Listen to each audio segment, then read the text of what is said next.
December 18th, 1944. Outside the Belgian town of Bastogne, the temperature has plummeted to 14 degrees below zero. Snow falls in sheets, so thick you cannot see your hand in front of your face. In frozen foxholes dug into the hard earth, American soldiers huddled together for warmth, their fingers too numb to feel their rifle triggers. They have been surrounded for 2 days. German panzers mass in the darkness beyond. Ammunition is low, food is gone. Frostbite claims fingers and toes in the night. And somewhere in this frozen hell, a 22-year-old corporal named Eddie Voss sits hunched over a captured German radio, headphones pressed against frozen ears, listening to voices that command his death. He does not know it yet, but in the next 3 hours, his act of deliberate disobedience, his choice to do something strictly forbidden by military law, will save the lives of approximately 300 American soldiers. Those men would have been slaughtered. The casualty reports were drafted, the memorial services were planned, but Eddie Voss, with nothing but a German voice and a desperate gamble, would turn catastrophe into miracle. What he did was classified as a court-martial offense. What he did was technically illegal. What he did contradicted every rule his commanders had drilled into him. Yet when an American general finally heard what Voss had accomplished, when he understood the mathematics of lives saved versus military protocols broken, he made a choice that protected Voss from prosecution. He classified the incident. He buried the records. For decades, the story remained locked in military archives labeled TOCC, too classified for public memory. This is the story of a young man with no special training, no apparent qualifications, and one extraordinary gift: his grandmother's voice. It is a story about the moment when following orders meant death and breaking them meant salvation. It is about split-second decisions made in absolute darkness that echo through history. And it reveals something profound about war itself, that sometimes the weapons that change everything are not forged in factories.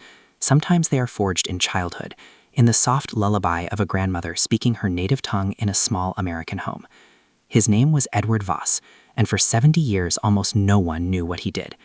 Eddie Voss grew up in the American Midwest in the 1920s and 1930s.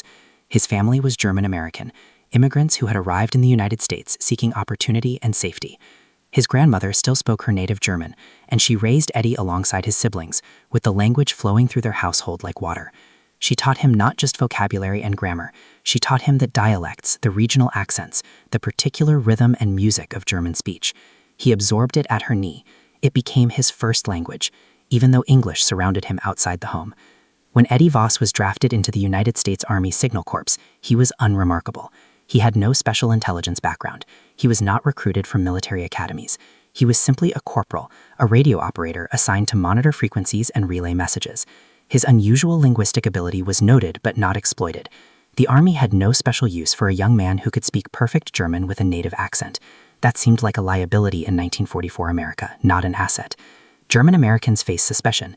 His fluency could have made him a target for accusations of divided loyalty. By December 1944, the strategic situation in Europe had reached a critical inflection point. German forces were supposed to be defeated. Germany had no capacity for large-scale offensive operations. That was the consensus among American military planners. That was the agreed-upon intelligence assessment. General Dwight Eisenhower himself believed the Nazis were incapable of launching any major counterattack. So when German forces violated this consensus and launched Operation Herbsel, the Ardennes Offensive in December 1944, the American military was caught flat-footed. Intelligence failed, preparation failed. The 6th SS Panzer Army and the 5th Panzer Army smashed through thinly held American lines in the Ardennes forest, creating a massive bulge in the front. This is why it was called the Battle of the Bulge. By December 18th, American defensive perimeters were collapsing. Units became isolated. Communications broke down. Panzer columns moved through the snow towards objectives marked on German battle maps. The 101st Airborne Division held the town of Bastogne, but they were surrounded. They could not be relieved. They could not be resupplied by air. The weather prevented all flying. The Germans demanded their surrender. American morale began to crack. The standard military response to infiltration and night attacks was simple: maintain strict radio silence. No transmissions, no signals, nothing that could betray position or movement. Radio discipline was absolute. The penalty for breaking radio silence during active combat was severe, sometimes execution by court-martial. Soldiers understood this, officers enforced it. Signal Corps officers like the commanders above Eddie Voss had given explicit orders. Monitor enemy frequencies for intelligence, yes, but absolutely, categorically, under no circumstances should American radio men attempt to communicate on captured German channels. It was forbidden. It was illegal. It could result in charges of unauthorized military action, conspiracy, sabotage. The rules existed for reasons. They existed to maintain command and control. But rules written in comfortable headquarters in winter 1943 had not anticipated what would happen in frozen foxholes in winter 1944. Eddie Voss had volunteered to maintain the captured German radio set on the night of December 17th. It was meant to be an intelligence-gathering assignment. Sit in a frozen foxhole, listen to German commands, report what you hear to officers. That was the job. No one expected anything else. No one imagined that this young corporal, without formal training in psychological warfare, without military rank beyond corporal, without any authority to do anything other than listen, would become the most important military asset on that frozen perimeter. He crouched in a foxhole dug into the earth outside the defensive line. The radio was a captured German military transceiver, sophisticated equipment that still functioned despite weeks of combat.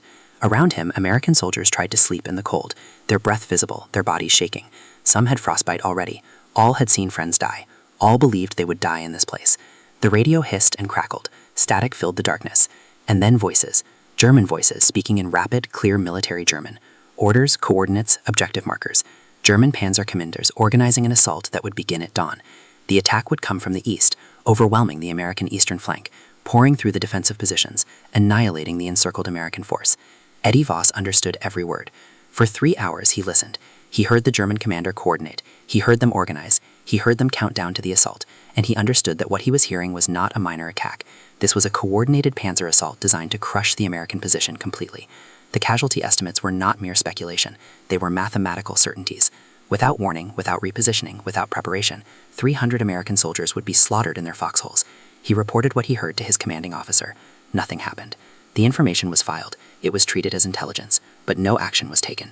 Why? Because there was nothing to be done. American defenders could not be moved. There was nowhere to move them. Artillery could not be redirected without violating orders. Command could not respond to intelligence without admitting that the defensive perimeter was indefensible. Eddie Voss realized in that frozen moment that he possessed knowledge that no one else in that foxhole could act upon. He possessed fluency in a language that was supposed to be his enemy's. He possessed the ability to impersonate it with perfect authenticity, a German military officer. And he possessed something else, the clarity that comes when you understand that following orders means watching men die, and breaking orders might save them. He did not have special training, he did not have military authority. He had only his grandmother's voice, his courage, and his desperation. In military history, many of the most consequential decisions are made in secret, without authorization, and in violation of explicit orders. Eddie Voss made his decision in the dark, alone, listening to static. He began to compose a message, not in English, in German. He would impersonate a German panzer officer. He would interrupt the German radio frequency. He would redirect the attacking panzer column away from the American defensive position. This was insane. This was illegal. This was a court-martial offense, but it might work. The problem was precision. If he made even a single error, a mispronounced word, a grammatical mistake, an accent that slipped into American English, German commanders would instantly recognize the deception.